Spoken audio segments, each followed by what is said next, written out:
Gladys thought she had everything figured out. A loving husband, Richard, 3 beautiful children, Jesse, Prince, and Junior, a modest home filled with laughter, and Joan, her best friend since university, the sister she never had.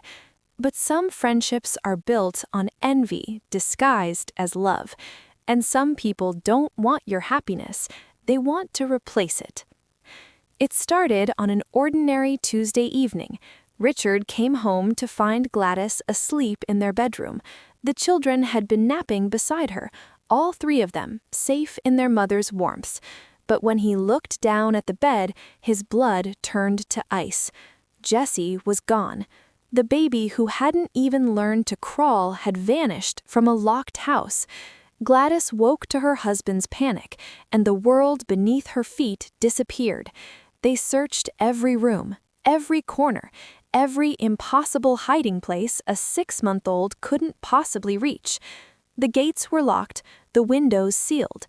No one had entered, no one had left, except Philip, the gatekeeper, who had stepped out for exactly 1 minute to buy detergent. 1 minute. Richard's rage found its target immediately. Philip was dragged from his small room, accused, interrogated. The police came. They took him away in handcuffs, while his elderly mother wept and swore on every god she knew that her son was innocent. But Richard didn't care about innocence. He cared about his daughter, and Philip was the only answer that made sense. The gatekeeper was tortured, beaten, starved, made to confess crimes he didn't commit. But no matter how much pain they inflicted, Philip's story never changed. I didn't take her. I swear on my life, I didn't take her. Days passed with no confession, no evidence, no Jesse. The inspector finally released Philip, his body broken but his conscience clear. There was nothing connecting him to the crime except suspicion and a father's desperate need for someone to blame. Gladys was drowning. She couldn't eat, couldn't sleep. The house felt like a tomb, and every silence screamed her daughter's name. Richard tried to hold them together, but grief was pulling them apart. That's when Joan arrived. Beautiful, capable Joan, who took one look at her devastated friend and said exactly what Gladys needed to hear. "I'm here. You don't have to go through this alone." Joan moved in to help. She cooked meals, she cleaned, she cared for the remaining children while Gladys tried to remember how to breathe. Richard was grateful. Finally, someone who could ease her wife's suffering. Joan made dinner one evening, a feast that tasted like comfort and smelled like home. They ate together, the 3 of them, and for the first time in weeks, Gladys almost smiled. But the food made them sleepy. Unnaturally sleepy.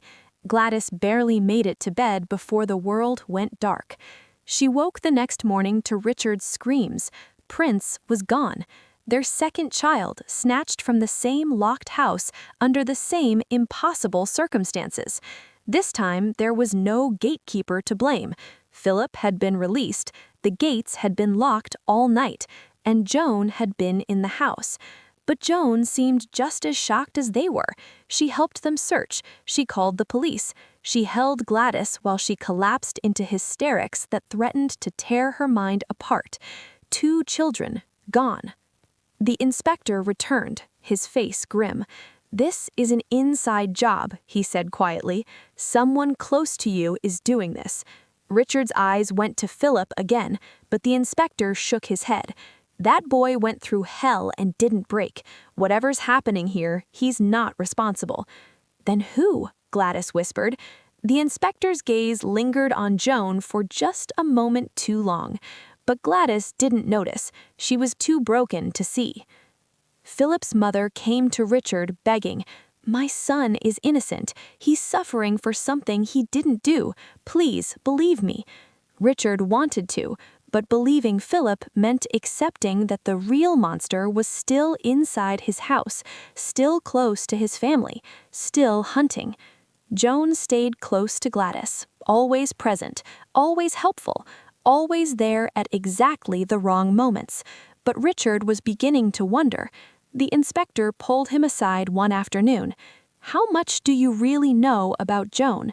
Richard froze. "She's been my wife's best friend for years. She's been helping us through this nightmare." "Exactly. She's been here for everything. Both disappearances. She had access, opportunity, and I need to ask you something. What does Joan want that she doesn't have?" The question hung in the air like poison. That night, Philip's mother came to Richard with trembling hands and wild eyes. "I saw something," she whispered. "Yesterday, I saw Joan with Prince." The world stopped. "What did you say?" "I saw her. She was carrying your son. He was alive. I swear on everything holy, I saw them together." Richard's mind splintered. He grabbed the old woman's shoulders. "Are you certain? Are you absolutely certain?" "I am. I saw them. She's the one, not my son. Her." Richard didn't tell Gladys. Not yet. He couldn't destroy her like that without proof. Instead, he called the inspector, and together they set a trap. They asked Joan where she'd been the previous day. She said she'd traveled out of town, far away, visiting family, but Philip's mother had seen her here, in the city, with Prince. The inspector moved fast. They followed Joan, tracked her movements, watched her patterns, and late one night they caught her. She was standing in an abandoned building, holding Prince in her arms, whispering to him like he was hers, like she was his. The police burst in. Joan tried to run, but there was nowhere left to hide. In the interrogation room, Joan finally broke. She confessed everything. The years of jealousy watching Gladys build the life Joan wanted for herself, the husband, the children, the family, the happiness. Joan had never been able to have children. Medical complications had stolen that future from her. And watching Gladys have three beautiful, healthy children had poisoned something inside her. So she decided to take them. She had drugged their food that first night and taken Jessie while they slept. Then she came back, playing the perfect friend, waiting for the right moment to take the others. She was going to raise them as her own, far away, where no one would find them. But she hadn't counted on Philip's mother, or the inspector's suspicion, or Richard's growing doubt.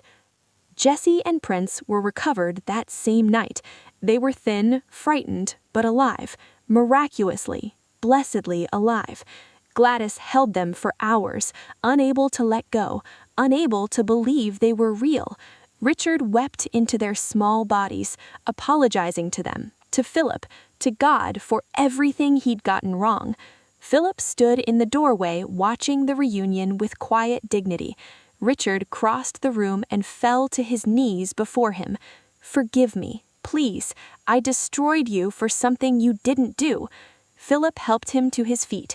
"I understand. You were a father protecting your children." But the scars would remain, on Philip's body, on his mother's heart, on the trust that had been shattered. Joan was sentenced to 20 years. In court, she looked at Gladys one final time and whispered, "I'm sorry." But Gladys couldn't respond. The woman she had called sister had tried to steal her entire world. Some betrayals are too deep for forgiveness.